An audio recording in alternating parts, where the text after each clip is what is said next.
मैं अणिमा उपाध्याय आप सभी का अपने YouTube चैनल पर स्वागत करती हूँ और आप सभी को आज बधाई भी देती हूँ क्योंकि भारत की चित्रकला शैलियाँ आज हम इस श्रृंखला के 10वें एपिसोड पर पहुँच गए हैं। एक बहुत ही सुंदर और लंबी यात्रा तय करके आज के इस 10वें एपिसोड में हम बात करेंगे मैसूर चित्रकला शैली पर, मैसूर पेंटिंग स्टाइल पर। तो अगर अभी तक आपने मेरी चैनल को सब्सक्राइब नहीं किया ज़रूर कर दें और इस वीडियो को भी अपने उन सभी दोस्तों में शेयर ज़रूर करिएगा जो चित्रकला का शौक़ रखते हैं, अपनी घर की दीवारों को चित्रों से सजाते हैं, पेंटिंग से सजाते हैं। मैंने भी इस चित्रकला शैली पर आधारित कुछ चित्र बनाए हैं जिनको दिखाते हुए मैं इस चित्रकला शैली की बारीकियां आप लोगों को समझाने की कोशिश करूंगी। तो वीडियो को अंत तक देखिएगा। मैसूर चित्रकला शैली, इसका भी उद्गम विजयनगर एम्पायर ही है, ठीक उसी तरह से जैसे तंजौर पेंटिंग स्टाइल भी विजयनगर एम्पायर से ही निकला है। विजयनगर साम्राज्य दक्षिण भारत का एक बहुत ही ताकतवर साम्राज्य था और वहां के शासक कला के प्रेमी थे।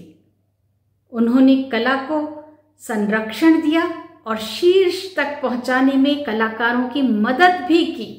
लेकिन जिस तरह से हर साम्राज्य का उत्थान होता है तो पतन भी निश्चित है, उसी तरह सन 1565 में 1565 में जब तालिकोटा का युद्ध हुआ तो इस साम्राज्य का भी पतन शुरू हो गया और तब वहां बसे कलाकार अन्य स्थानों की ओर निकल गए।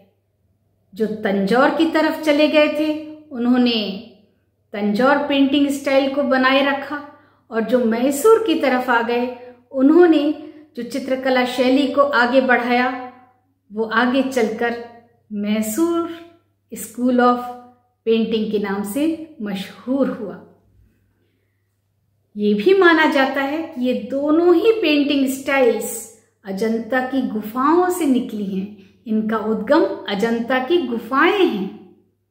हालांकि 1875 में 1875 में जब चित्रकला स्कूल और मैसूर के जगन मोहन पैलेस का निर्माण हुआ तब इस चित्रकला शैली ने एक नया ही आयाम हासिल किया, क्योंकि तब राजा रवि वर्मा ने इस चित्रकला शैली को आगे बढ़ाने में अपना भरपूर योगदान दिया।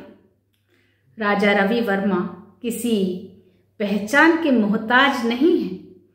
उनका नाम तो भारत के नवरत्नों की सूची में भी शीर्ष स्थानों में से एक है। उन्होंने जो चित्र बनाए हैं वो वर्ल्ड फेमस हैं, संसार में ख्याति प्राप्त चित्र हैं, जिनमें हंस दमयंती, शकुंतला, द्रौपदी, मलाबार की महिला इत्यादि तो ऐसे चित्र हैं जिनका नाम लेते ही वो तस्वीरें आंखों के सामने तैर जाती हैं। उनके बनाए चित्र एक अलग ही लेवल के चित्र होते हैं। उन्होंने जो चित्र बनाए थे वो ऐसा लगता है जैसे फोटोग्राफ खींच लिए गए हों किसी को बिठाकर। इतने सजीव लगते थे उनके चित्र। तो ऐसे महान कलाकार ने जब इस चित्रकला शैली को अपना सहयोग दिया तो फिर इसे आगे बढ़ने से भला कौन रोक सकता था। हालांकि पारंपरिक रूप से मैसूर चित्रकला शैली में कलाकार हिंदू देवी देवताओं के चित्र ही बनाते हैं। इसके अलावा माइथोलॉजिकल पशु पक्षियों के भी चित्र बनाते हैं। विशेषकर चामुंडेश्वरी देवी के चित्र बनाए जाते हैं, क्योंकि हम सब जानते हैं कि मां चामुंडेश्वरी देवी का मंदिर भी मैसूर में ही स्थित है और वहां की प्रतिमा तो बहुत जागृत है।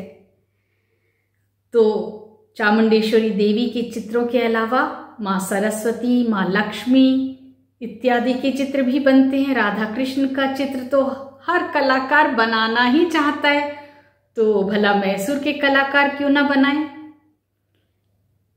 भगवान श्री गणपति का चित्र भी बनाते हैं। यहाँ आप देख सकते हैं कि स्वर्ण मृग का चित्र भी बनाया है। ये वही स्वर्ण मृग है जिसके पीछे श्री राम को जाना पड़ा था सीता जी के कहने पर, और बाद में हश्र क्या हुआ, सीता हरण। खैर वो तो एक अलग कहानी है, लेकिन इसी तरह के चित्रों को इस विधा में कलाकार बनाते हैं। और ये चित्र या तो कपड़े पर या कागज पर या दीवारों पर बनाए जाते थे, और इनमें जो रंग भरे जाते थे वो प्राकृतिक रंग होते थे। फूल पत्तियों से जो रंग बनाए जाते थे वो रंग होते थे। इसके अलावा जो ब्रश रंग भरने के लिए काम में लाए जाते थे वो गिलहरी की पूंछ के बाल से बनाए जाते थे। इसके साथ ही साथ इस चित्रकला शैली में गोल्ड लीफ का भी भरपूर उपयोग किया जाता था, और साथ में रत्नों को भी जड़ा जाता था, जैसे पन्ना, रूबी, लाल, पुखराज इत्यादि। ये बहुत कीमती रत्न होते थे, और इसी वजह से इन पेंटिंग्स की कीमत बहुत ज्यादा होती थी। जो चित्र कपड़े पर बनाए जाते थे वो कलाकार यूं ही कपड़े पर उन चित्रों को नहीं बना देते थे, बल्कि उसके लिए पहले एक लकड़ी का बोर्ड तैयार करते थे, जो लकड़ी के बुरादे से बनाया जाता था। जब बोर्ड बनकर तैयार हो जाता था, जो काफी हल्का होता था और आसानी से टांगा जा सकता था, तब उस बोर्ड के ऊपर कपड़े को तान कर खींच कर चिपका दिया जाता था, जिससे उसमें सलवटें न रहें, रिंकल्स न रहें। और फिर जब कपड़ा उस पर चिपक कर सूख जाता था, तब कपड़े के ऊपर सफेदा मला जाता था।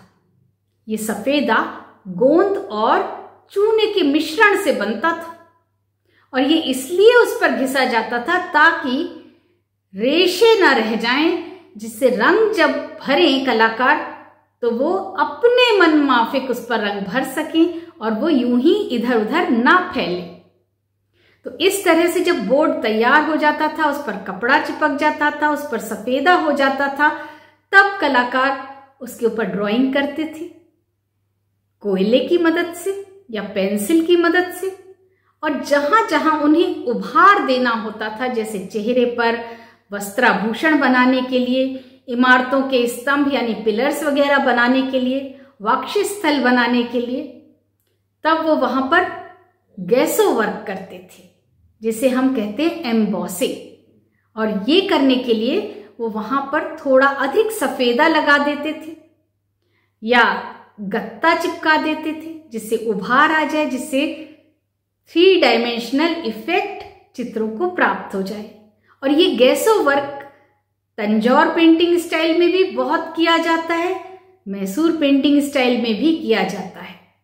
अंतर बस इतना है कि गैसो वर्क जो तंजौर पेंटिंग में होता है उसका उभार बहुत ज्यादा होता है, जबकि मैसूर पेंटिंग स्टाइल में इसको थोड़ा कम रखा जाता है, जिससे बहुत अधिक उभरा हुआ न दिखाई दे। ये अंतर है दोनों स्टाइल्स में। इसके बाद ही चित्रकार उनमें रंग भरते थे और बारीक काम करते थे। इसके साथ ही साथ जब रंग गीला ही होता था, तभी चित्रों में गोल्ड लीफ को भी चिपका दिया जाता था, जिससे वो अच्छे से चित्रों पर पकड़ बना ले और छूटे नहीं।